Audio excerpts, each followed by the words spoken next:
Hey, well, here we are, everybody. Welcome to our Zoom program this evening through the Harris Center for Conservation Education. My name is John Benjamin. I am a teacher and naturalist at the Harris Center, and I'm happy to be introducing tonight's event for you all. I wanted to mention a few brief statements about the Harris Center. I'm sure many of you are familiar with the Harris Center, but in case some of you might not be, the Harris Center is a land trust based in Hancock, New Hampshire, that has been active in the Monadnock region for over 50 years now. The Harris Center is dedicated to promoting understanding and respect for our natural environment through education of all ages, as well as direct protection and stewardship of the region's natural resources, conservation research, and programs that encourage active participation in our great outdoors. We currently have over 24,000 acres of protected land in the region, and much of that is open to be visited, and that includes hiking trails. So we encourage you to check out the land at the Harris Center or some of our other protected lands at some point. So tonight we have the pleasure of hearing from members of the Monadnock Sustainability Hub, which is a local nonprofit focused on strengthening the sustainability and resilience of the Monadnock region. And they have lots they're going to be sharing with you tonight. I'll briefly introduce some of the people you're going to be hearing from. We have Annie Henry, the program manager of the Monadnock Sustainability Hub, as well as Jerry Burns, a board member. And other board members here tonight include Ann Shedd, Dory Drachman, John Condos, and Catherine Koenig. So we'll be hearing from all of them tonight. All right, so without further ado, I will turn it over to our presenters tonight. Great, awesome. Thanks, John. So hi, everyone. Thanks so much for joining us. My name is Annie, and I'm the program manager of the Monadnock Sustainability Hub. So as John had said, the Monadnock Sustainability Hub, we are a nonprofit based here in the Monadnock region, and we focus on different sustainability initiatives, specifically more geared towards green or clean energy to help reduce our greenhouse gas emissions and reach 100% clean energy in the region. Thank you. And so we're focused mainly on three different areas. We have clean energy, clean transportation, and outreach and education. So we're going to go over our programs and also just general clean energy work happening here in the region that kind of fit into those three categories. And you'll get to hear much more about some specific things like community solar and community power and Ready for 100 campaigns. So all that is to come. But first, I'm going to hand it over to board member Jerry, and he's going to go through a little bit of a climate change primer for all of us. Okay, thanks, Annie, and thanks, John, as well. It's great to be with you at the Harris Center, or as close as Zoom can get us to it. And really great that so many people have registered and come in for this event. The introductory portion of this, as these two branding logos indicate, is a version of a presentation developed by the Climate Institute at Franklin Pierce, my former organization, adapted for the Sustainability Hub, and billed with the Harris Center and tonight's program, as well as the ESI course to follow, specifically in mind, billed as a primer for climate action. So let's kick it off with a little exercise designed to allow you to gauge how primed you are at this point. It's not too taxing. It's a 2-question survey that I've cadged from my fellow board member, John Condos, whom you'll be hearing a bit later. And it's a survey that you get to do in your heads. Let's take, say, half a minute with this, answering to yourselves, but do try to remember your answers.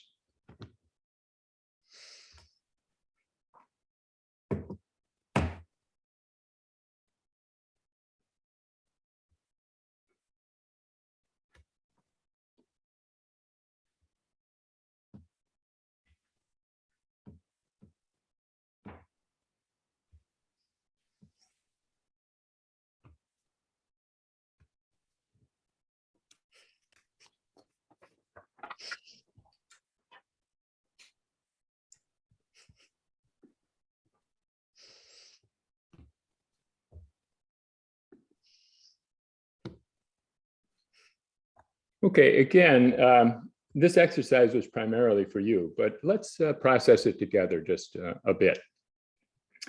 On question 2, how many folks answered either C, D, or E? Those familiar with Zoom can use the electronic thumbs up sign. Otherwise, you can just put a thumb or a hand up on screen.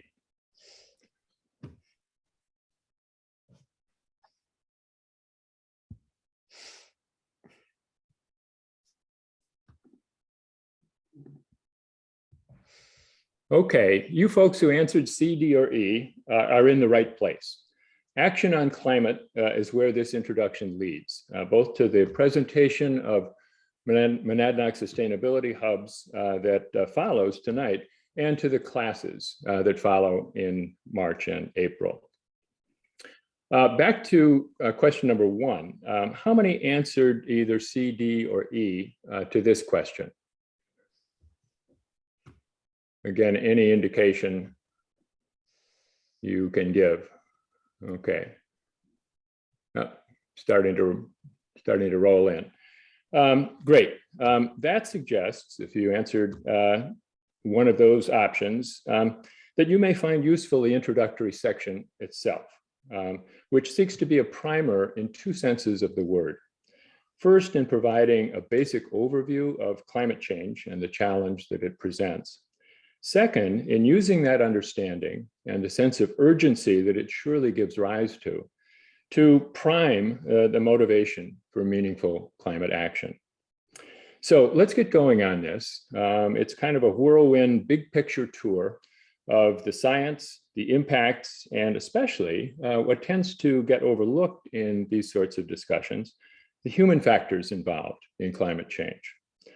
This will be followed by a kind of bridging from actions at the international and national levels to the business of the program's next segment, the presentation of the programs and the preview of the classes, as well as the breakout sessions that will follow. And that will bring us to the real heart of the matter: what is to be done in our communities? As for the science, let's rest content with the bare fundamentals. First of all, definition. The specific change in the Earth's climate, now causing grave concern, is a sudden, measured in geological or climatological time, increase in the temperature of the lower atmosphere, as shown in this slide. So since 1880, since the dawn of the modern industrial era, on toward the present, there's been an increase of, well, this graph shows 1.1, actually 1.2 now degrees centigrade, or a little over 2 degrees Fahrenheit in overall global temperature rise during that time. Second, after definition, causation. We can see from this slide too, the culprit in the temperature rise. That is increasing concentrations of carbon dioxide, a known heat absorbing gas, in close correlation with the temperature rise over this long period of time. Of course, carbon isn't really the culprit here. We are. Our use of fossil fuels and related activities have been sending CO2 and other greenhouse gases into that lower atmosphere in unprecedented volumes. This is in fact the first human factor in the situation that needs to be reckoned with. What's more, these emissions are doing more than bending lines on graphs. They're producing real effects, which project out over the remainder of the century, depending on how much warming eventually occurs, to potentially catastrophic consequences: killing heat, droughts, wildfires, severe storms, sea level rise, forced migration, and potential extinction of species, plant, animal, human. And in case these seem like problems of far away and long from now, here is a collage slide that my colleague Catherine Koning from Franklin Pierce and from the Sustainability Hub has put together showing things currently happening in the Monadnock region and the state. So from moose ticks to the torrential rains of last summer, we are on the hot seat too. Now, the UN Intergovernmental Panel on Climate Change, the IPCC, has mapped out a grand plan for avoiding the worst of these impacts. Very simply, reduce carbon emissions drastically starting yesterday. Or stated with a little more scientific precision, as the IPCC is want to do, cut current emission levels by 45% as of the year 2030. How are we doing on this urgent goal? Not well, actually. Here's another graph of emissions focusing on a more recent period. So I want to call attention to the approximately 3 decades here from about 1990 to close to the present. This is a time in which we've seen multiple IPCC warnings, UN climate conferences, and the increasing availability and affordability of alternative clean energy sources. Yet, what do we see here? What does the graph reveal? Unmitigated growth of carbon emissions. In fact, more carbon emissions in this 30-year period alone than in all of previous history. Now, it's true, this data ends in 2018, but 2019 set another record, and 2020 there was a dip experience that I'll touch on in a moment. But a marked resurgence in 2021, appearing to continue this overall upward trend. In short, it couldn't be plainer. We've done little to slow the momentum of climate change. In fact, our foot is still on the gas, figuratively and literally. Why have we, collectively, been so unwilling or unable to slow down or change direction, with the devastating consequences sitting squarely in the road ahead of us? Here, for sure, is the place to pivot from the natural to the human sciences. The human element that may come to mind first for us in the US is climate change denial and the political divisions in which it's become embedded. But even in countries where this particular kind of polarization has not taken hold, the emissions juggernaut has hardly slowed. If you'll notice these other lines on the graph for other countries and other regions of the world. So it seems there may be deeper factors to be considered. One of these, pretty surely, comes under the heading of the nature of the beast. It's pretty obvious that this specimen has its limitations. That blank, straight ahead stare doesn't promise much in the way of reversing momentum or striking out in a new direction. We and another branch of this family tree have our limitations too. One may be the evolutionary psychology that leads us, as Hidden Brains Shankar Vedantam has put it, sometimes to ignore looming disasters. This is the head in the sand tendency that historian Jared Diamond has documented in societies which have pursued exactly that strategy to their own environmental collapse. A second factor is surely self-interest.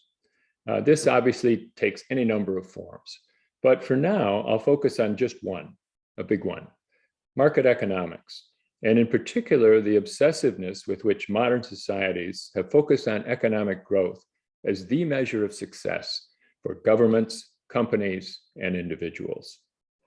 Note this second pair of trend lines in which carbon emissions parallel so closely with gross domestic product that it's impossible not to see what economists call a feedback loop between them, and impossible not to suspect that this mutually reinforcing relationship between fossil fuels and economic growth is the source of much of the seemingly unstoppable momentum behind climate change.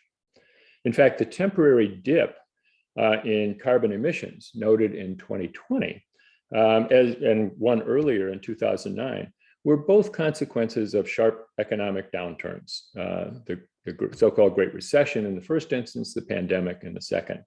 And they appear both to have been quite quickly erased by the return of full productivity.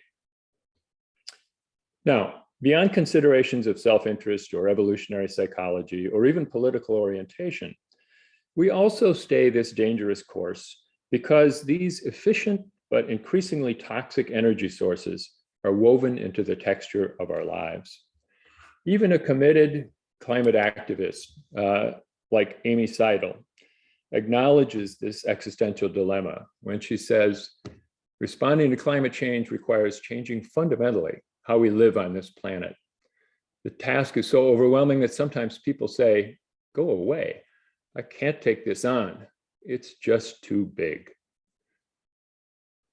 So are we going to be able to make the IPCC's target by 2030 or the slightly longer range one of net zero emissions by mid-century, which could keep us from the most catastrophic effects of climate change? You'd have to say it looks like a long shot. Now, this may seem a strangely downbeat message to deliver to folks who are considering upping their efforts on climate action. But I assure you that everything said to this point has been intended to show the magnitude and the urgency of the challenge ahead, not the impossibility of meeting it. We've brought this on ourselves. We darn well better be able to do something about it. Fortunately, our species is not defined solely by its limitations. There's another look to this beast, a little savvier, a look that says this is a creature who might be able to figure out true self-interest and act on it. And we have things going for us, which allow hope for just that. In her latest book, Catherine Hayhoe insists that we do have the capacity to talk about climate across apparent chasms of ideology and values.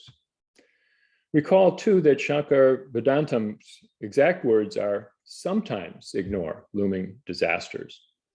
And there are known social psychological mechanisms equally within our evolutionary makeup that allow for a more proactive approach. Sociologist Robert Frank writes of a tipping effect by which mass behavior can be altered in a relatively short period of time with a kickstart from the right regulations and the right opinion influencers. Frank instances smoking as an example of this type of change. I think of littering, which in my childhood disappeared almost overnight under the onus of a $500 fine and the idea that it was a trashy thing to do.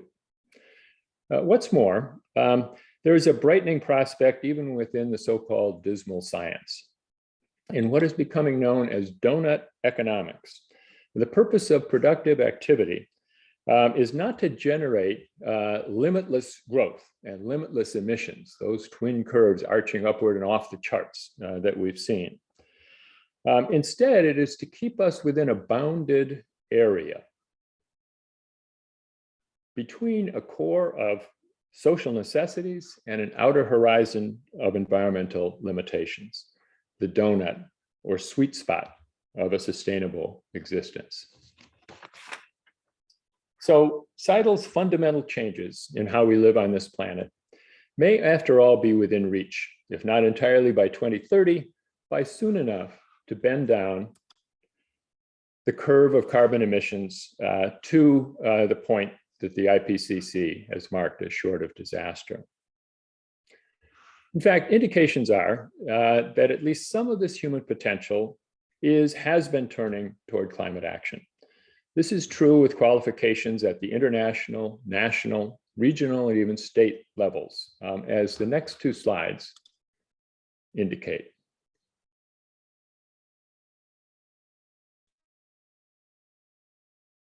I'm going to pass over these with just a glance for now.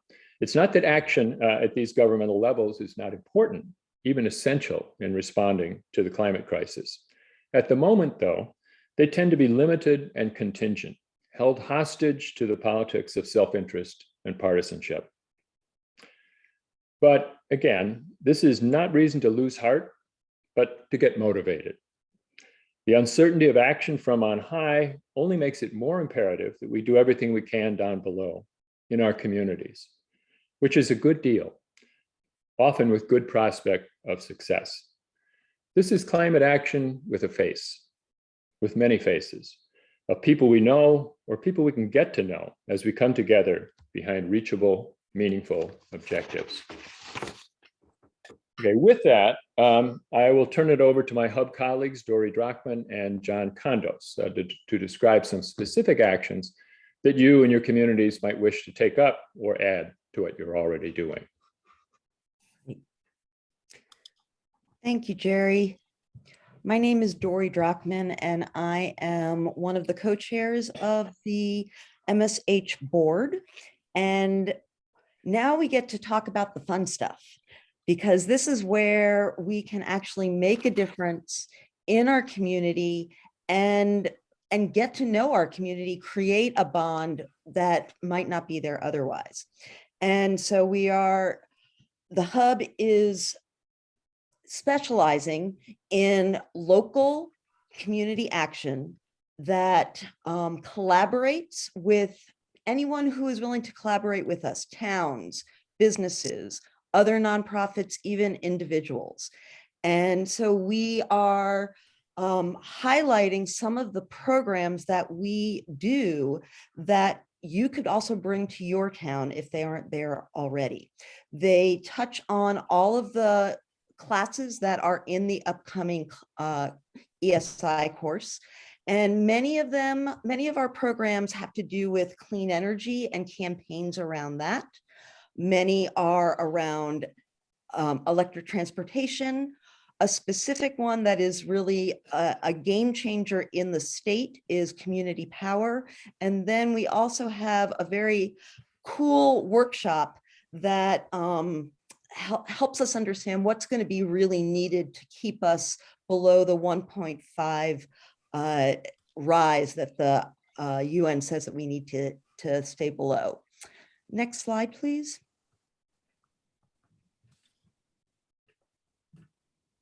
So the clean energy solutions that we are active in they run the gamut from very specific concrete actions to much more sweeping fundamental commitments.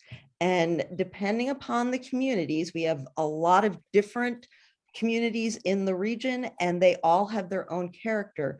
Different solutions, different campaigns are going to be right for some communities and not for others. So you get to choose. So one of the most sweeping of our programs and our campaigns is the Ready for 100 in New Hampshire towns. This is actually building on the campaign that the Sierra Club initiated, where communities would make a commitment to transitioning to 100% renewable energy by particular dates, usually 2030 for electricity and 2050 for heat and transportation. With the Sierra Club, though, their focus is really on cities. And cities have a very different power dynamic and decision-making model than small New Hampshire towns. And so what we found was that when we were working on a Ready for 100 campaign in Peterborough with the help of Annie, our program manager, we found that a lot of what the Sierra Club had recommended really didn't apply to New Hampshire towns. We don't need to force the decision of the decision makers. We want to talk to the decision makers because they are our neighbors, and we want to make it visible to them. So we offer this as an opportunity for other towns if you're interested. If your town is more wants to take on something a bit smaller, a solarized campaign could be a good place to start. And a solarized campaign, actually, let me back up. The hub has done 2 solarized campaigns, or at least started on 2 solarized campaigns. The first one was in 2019, and we had 5 towns participating. The second one was with Keene and Marlborough, two communities, but that was in 2020. And so it kind of got aborted by the pandemic. But with the first one, where we actually were able to do the entire campaign, it was very successful. So what we did, and what solarized campaigns are intended to do, is to provide the conditions to add a lot of solar arrays in your community in a very short period of time. And we do that by pairing a committed group of volunteers with a pre-vetted solar company. They work together to create a package that offers some discounts and make sure that it is only for a short period of time, a few months. And so that inspires people to be interested, to be able to navigate the process much more simply, because a lot of the decision making has been made for them. Excuse me. And it also allows them to do it right now, which is what we need. We need to be making these changes very quickly. So that's a good place to start. Another program that we have also been involved with is community solar. And this is solar for folks who have a poor site for solar in their home, or don't have the upfront money to be able to put into a solar array. And so what happens is that usually there will be a champion or a group of folks that would then work with a company to find a site. And then that company would get offers, would get investors who would actually own the array.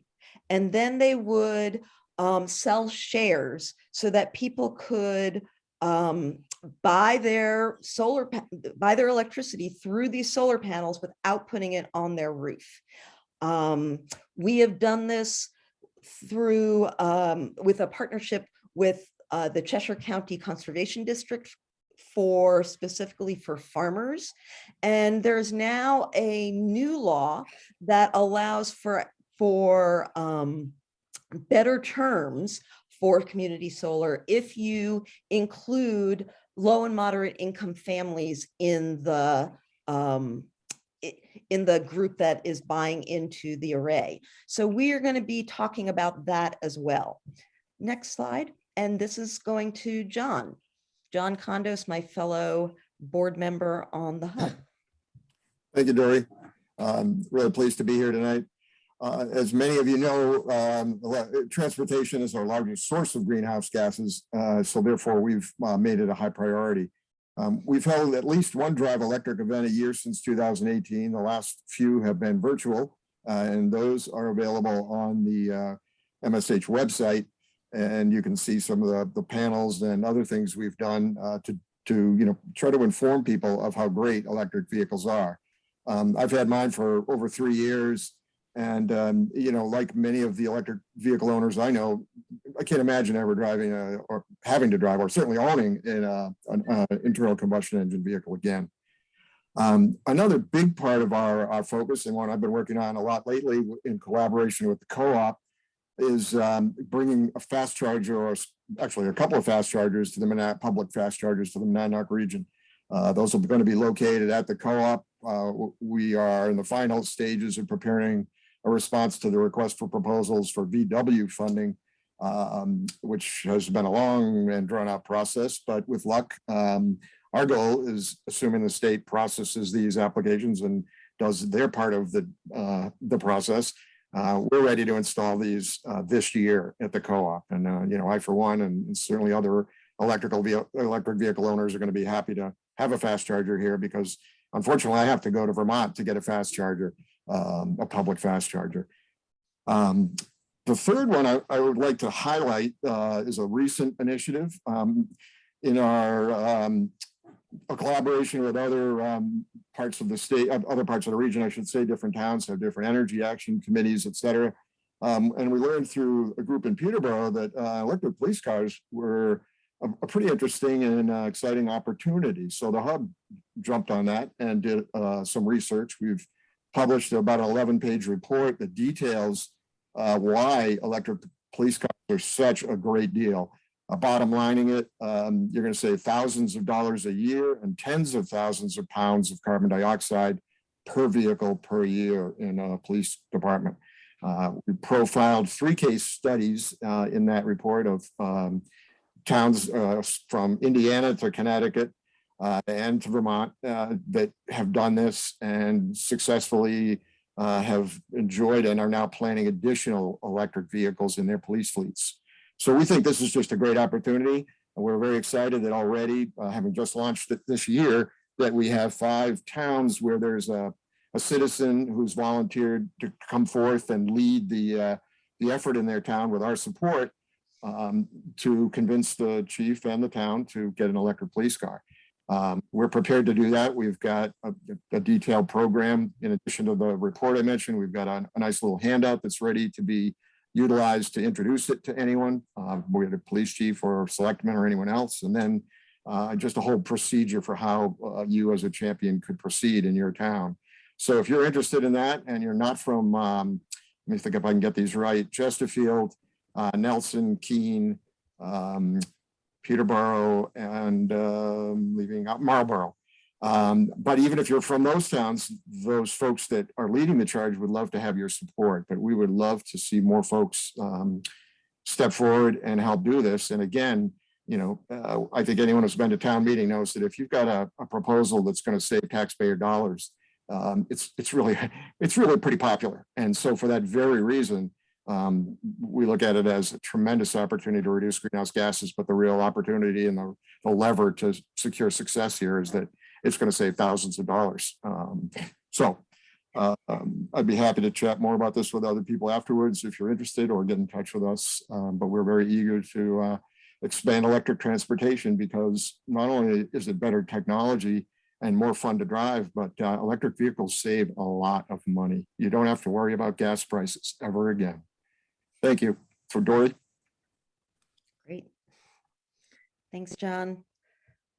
So the next program that I want to highlight is Community Power. And Community Power is not a hub program. It is actually a New Hampshire, a new program in New Hampshire that is a real game changer. It is probably the most exciting legislation that's actually been passed that has to do with energy in several years, many years. And what it allows is that it allows towns to purchase electricity for all of their residents and businesses at wholesale rates from sources that align with their priorities. And so that last part is really critical. It means that if a town bulk purchasing for their residents has as one of its priorities transitioning to renewable energy, it can source its electricity to do that. And it can then impact so many people right away. It is, there's so many good things about it. It can save money. It is a driving force for being able to quickly transition to renewables. It is also, it promotes equity, because unlike many other ways to increase our renewables, for community power, you don't need to have any disposable income to buy solar panels. You don't even need to own your home. You just need to pay your electricity bill, and you can be helping the town transition. In the Monadnock region, we have been presenting to any select board or energy committee or conservation commission that would like to learn more about it. And as a result of both our efforts with, and we are now pairing with Southwest Region Planning Commission, they have been working with us to further our reach and help us with publications that can educate the residents in your town. We have been making these presentations and working with 6 towns that are in the process of getting to a town meeting with a plan to approve. And 3 more are exploring this process and getting ready. And we're hoping that these 9 towns will soon join both Keene and Harrisville, who approved their plans last year. And I believe that Keene approved theirs actually the year before. And I can't say enough about how much this would actually change the makeup of our energy system. It has the potential to really not only change how much we get in how much renewable we get into our energy mix, but also be able to provide a mechanism to add local renewables by bringing in a reserve fund that uses some of the money that you would save by going with community power, as opposed to going with Eversource, and using a little bit of that money to accrue a fund that helps you purchase or helps residents purchase other ways to improve the resilience of the town. So batteries, local renewables, energy efficiency for folks who wouldn't be able to afford it otherwise. It's really got so much potential to actually change the way we work in the energy sector. This will be definitely a focus of the class. And if you're at all interested in learning more about community power, please do contact us, because we would love to chat with you. With that, we're gonna go back to John. So the last class that we'll be holding in the course that we're doing will be on utilizing the En-ROAD software, which is an incredibly useful tool to understand what solutions work and how they work. We all, I think, agree that we'd like to do something about climate change, but until you understand what's most effective in reducing temperatures by the end of the century, you really are just sort of doing what you think is the best thing without necessarily having the facts. And the simulator is based on the best available science. It's originated at MIT and is a collaboration with a couple of other organizations. The extraordinary part of this software is it's updated regularly. Most recently, there was an update that actually allows us to look at the impacts of different temperature scenarios, excuse me, based on the way we model the software, the actions we decide to take, which is part of the effort that you undertake in the workshop. And you can actually see what's the impact on various staple crops or on various species and various other things, including sea level rise. So the simulator not only helps you to figure out how to get down to only a 1.5 degree Celsius temperature increase by the end of the century, but it also enables you to see what combination of things, because there is no longer a silver bullet. We've waited far too long, and it's going to take a series of actions. And you can see on the side of the screen, these are some of the levers that you can pull. But the goal of the workshop is that, I'll help you understand the software. I've been trained in it and given a number of these workshops, and we'll help you to see how it works and understand why it works and why, sadly, planting trees is no longer going to have much of an impact. And the simple explanation is it takes trees a long time to grow, and we're 20 years into the century, and it's by itself not going to save the day, even though a lot of greenwashing will talk about planting trees. So this helps you to understand what works and what doesn't. And so I can't recommend it enough as an understanding of what, so on the national and global level, will work. And And then, if Jerry, if you would, I'd just like to make a plug for a new initiative we've done. If you happen to be a landlord, or if you happen to own an old home in the region, you might be interested in this new video that we literally just put up on our website in the last day or so. We've been working on this for a few months with a local production company, Drum Productions out of Peterborough. And it's a really great case study of an energy professional's work on an 11-unit apartment building. It was formerly a single-family home in the 1850s when it was built, but it's now an 11-unit apartment complex that has gone through some significant energy renovations, resulting in a 50% reduction in oil usage already. And it's not done, but that's some pretty significant progress over the last couple of years. And the video really walks you through and helps you understand, what works, what doesn't, the timing and order of things, and lots of other information. So that video is available on the website. I encourage you to take a peek at it. And with that, I pass it to Jerry. Okay, I'm not sure it's me or Annie, but Yeah, I'll take it from here. Okay, here we go. Thank you, and thanks, John and Dory, for giving a bit of an overview of the upcoming courses and some of our programs. If anyone has any questions about those or wants to learn more, you can either email us at info@monadnocksustainabilityhub.org, which I've put into the chat, or you can just explore our website as well. We have information about all those programs. And as well as registering for the course. That information is on our calendar. So now we are going to take a breather to be able to interact a little bit, talk amongst one another. And this is the discussion question that will be guiding our conversations. Based on the climate actions that we've heard about today, what action do you think is the next step for your community?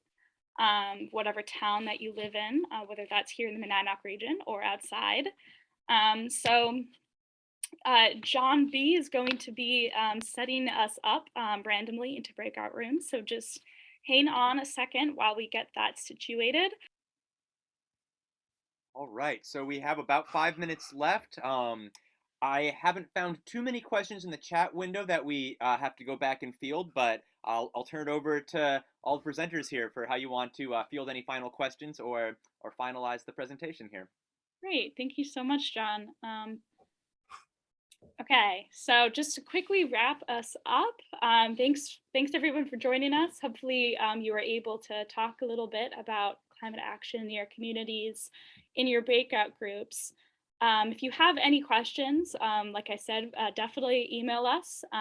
We'll be sending out a follow-up email, most likely tomorrow at this point, with some extra resources about how to get involved with different climate action initiatives, or even just kind of some statewide resources as well. So keep an eye out for those, and feel free to respond to that email if you have any questions.